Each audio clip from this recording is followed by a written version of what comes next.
আসসালামু আলাইকুম ওয়া রাহমাতুল্লাহি ওয়া বারাকাতুহু। আজকে আমরা এখন এই ভিডিওতে একটি হাদিস শেয়ার করতে যাচ্ছি। সেই হাদিসটি হচ্ছে যে হযরত আবু হুরায়রা রাদিয়াল্লাহু তাআলা আনহু হতে বর্ণিত যে হযরত মুহাম্মদ সাল্লাল্লাহু আলাইহি ওয়াসাল্লাম ইরশাদ করেছেন, যে ব্যক্তি আল্লাহর ভয়ে ক্রন্দন করবে সেই ব্যক্তির জাহান্নামে যাওয়া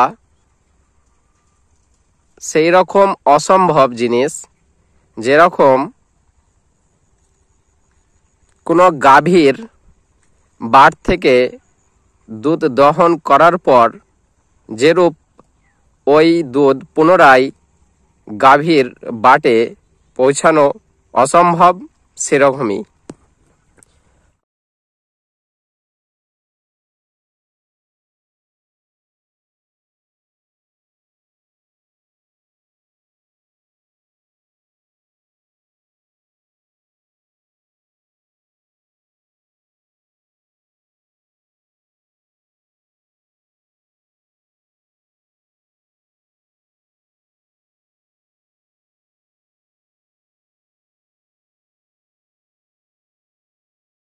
অর্থাৎ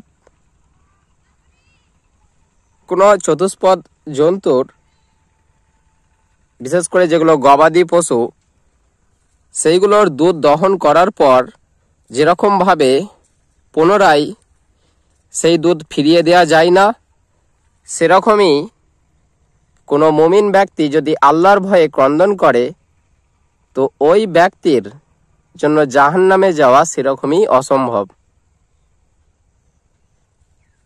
তাহলে আমরা এখানে জানতে পারলাম যে হযরত মুহাম্মদ সাল্লাল্লাহু আলাইহি ওয়াসাল্লাম যে ক্রন্দনরত ব্যক্তির জন্য যে কি পুরস্কার রয়েছে তা তিনি ঘোষণা করে দিয়েছেন এই হাদিসে। এছাড়াও অন্য একটি হাদিস রয়েছে যেটা ইবনে আব্বাস রাদিয়াল্লাহু তাআলা আনহু হতে বর্ণিত। হাদিসটিতে বলা হয়েছে যে ইবনে আব্বাস রাদিয়াল্লাহু তাআলা আনহু নাকি শুনেছেন যে রাসূলুল্লাহ সাল্লাল্লাহু আলাইহি ওয়াসাল্লাম ইরশাদ করেছেন যে দুই ব্যক্তির চোখ কখনো জাহান্নাম দেখবে না বা জাহান্নাম পৌঁছাবে না। এক হচ্ছে যে আল্লাহর ভয়ে ক্রন্দন করে, আর দুই হচ্ছে সেই চোখ যেই চোখ আল্লাহর রাস্তায় রাত্রির সময় পাহারা দেওয়ার কারণে বিনিদ্র অবস্থায় থেকেছে। অর্থাৎ দ্বিতীয় চোখ হচ্ছে সেই চোখ আল্লাহ রাস্তায় পাহারা দেওয়ার কারণে তাকে রাত জাগতে হয়েছে। এরকম ব্যক্তির জন্য জাহান্নাম হারাম, অর্থাৎ ওই ব্যক্তি জাহান্নামে প্রবেশ করবে না, অর্থাৎ ওই ব্যক্তির জন্য জান্নাত রয়েছে। তো আমরা তাহলে এখানে আমরা দুটি হাদিস জানলাম, যে দুটি হাদিসের সারমর্ম এটাই যে আল্লাহর ভয়ে যদি ক্রন্দন করে অথবা যদি আল্লাহর ভয়ে পাহারা দেয় সেই চোখ কিন্তু জাহান্নামে প্রবেশ করবে না। তাহলে আমরা এখানে বেশি বেশি করে আল্লাহর ভয়ে আমরা ক্রন্দন করব, কিন্তু তার আগে কিন্তু কয়েকটা শর্ত অবশ্যই আপনাকে পালন করতে হবে বা আমাদের পালন করা উচিত। যে আমাদের আল্লাহর প্রতি নির্ভরতা, আল্লাহর প্রতি ইখলাস বিশুদ্ধ অবশ্যই হবে। এটা তো ঠিকই যে সকল মুমিন কিন্তু আল্লাহর জন্য ক্রন্দন করতে পারে না। সেই সব মুমিনরাই আল্লাহর জন্য ক্রন্দন করতে পারে যাদের ইখলাস রয়েছে আল্লাহর প্রতি, আল্লাহর প্রতি ভয় রয়েছে, সেই সত্যিকার ভয় যে রকম আল্লাহকে ভয় করা উচিত, সেই হৃদয়ের মুমিনরাই আল্লাহর জন্য কিন্তু ক্রন্দন করতে পারে। যদিও জান্নাতীদের এটা একটা বৈশিষ্ট্য যে তারা কি আল্লাহর ভয়ে ক্রন্দন করবে, কিন্তু এরকমও হয়তো কিছু জান্নাতি থাকবে যারা হয়তো আল্লাহর ভয়ে ক্রন্দন করেনি, কিন্তু তারপরেও হয়তো সে জান্নাতে প্রবেশ করেছে। কিন্তু যাই হোক, তাহলে ক্রন্দন করা একটা ভালো গুণ যেটা অবশ্যই প্রত্যেকটা মুমিনের থাকা উচিত। আর আমরা অহরহ কতই না গুনাহ করছি, আর সেই সব গুনাহ যদি আল্লাহ ক্ষমা না করেন তো অবশ্যই আমরা পাকড়াও হওয়ার যোগ্য। এমনকি এরকম একটা হাদিস রয়েছে যে তোমরা কেউ নিজের আমলের বিনিময়ে জান্নাত পাবে না। আমরা অর্থাৎ তোমরা যদি জান্নাতে প্রবেশ করো তা সেটা হবে আল্লাহর রহমতে, অর্থাৎ আল্লাহর দয়ায় আমরা জান্নাতে প্রবেশ করব। এই নয় যে আল্লাহ তাআলা যে ডিউটিগুলো দিয়েছে আমাদের মুমিন হিসেবে, সেই ডিউটিগুলো করার কারণে যে জান্নাত পেয়ে গেলাম তা নয়।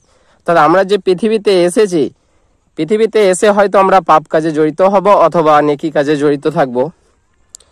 তো এই দুই কাজ করার আগে আমাদেরকে যে পৃথিবী দর্শন করানো হয়েছে, পৃথিবীতে ভূমিষ্ঠ হয়েছি, পৃথিবীতে এত কিছু উপভোগ করেছি, কিছু হয়তো পেয়েছি, কিছু পাইনি, এইগুলোরই আমরা মূল্য দিতে আল্লাহকে সক্ষম নয়। তারপরে জান্নাত জাহান্নাম তো আলাদা জিনিস। তাহলে পৃথিবীতে